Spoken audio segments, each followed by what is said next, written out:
Okay, proof by counter example. Okay, now when you see the word counter, okay, it's like counter argument, isn't it? You make an argument against something.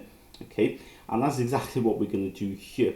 Okay, and the good thing is, because these statements, okay, say that it's true for every value x or whatever, okay, for every value n, all you've got to do is find one, okay, example that doesn't work, that goes against the statement, okay, that counters the statement, and then you've disproved the statement, okay, and you've done your job. Okay, so in question 1, it says show by counter example that the statement 3 to the x minus 3 is always divisible by x, where x is an integer and greater than 1. Okay, so in other words, whatever integer x is when it's greater than 1, you substitute it in here.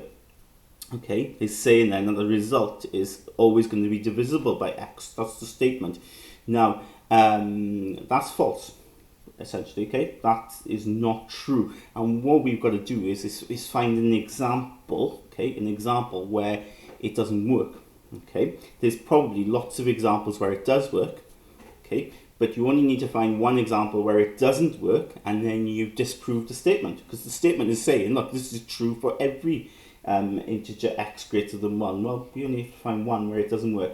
So because they're saying integer x is going to be greater than 1, okay, it can't be 1, so let's start off with 2, okay. So a little table here is ideal. So let's substitute in 2 here to see what we get. Well, 3 to the power 2, take away 3. Okay, well, if we work that out, that's obviously 3 squared is 9, take away 3 is 6. Now, it's saying, is it divisible by x? Well, the result here is 6. Can you divide it by the x value perfectly with no remainder? Well, can I divide it by the x value, which is 2? And I can. Okay, it is divisible by x in this case, because that, of course, comes out to be 3. So it is. Okay, so the statement is true. When x is 2, the statement is true. Let's check for 3 then, okay, because we need to find one where it doesn't work, essentially, right? So 3 to the power 3 minus 3 when x is 3.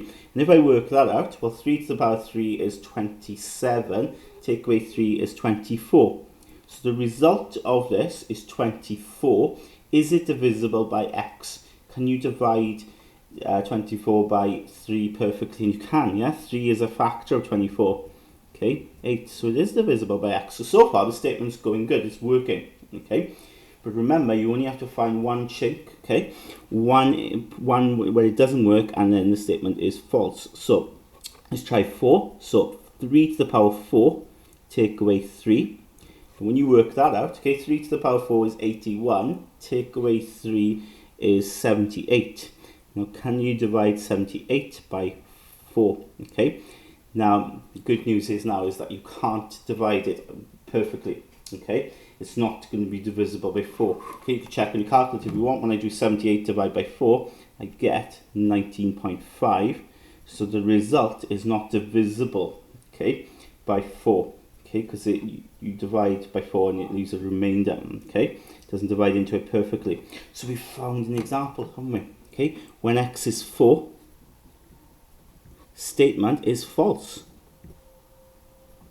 Okay, we found a situation where the statement is false. So we say, therefore, by counter example,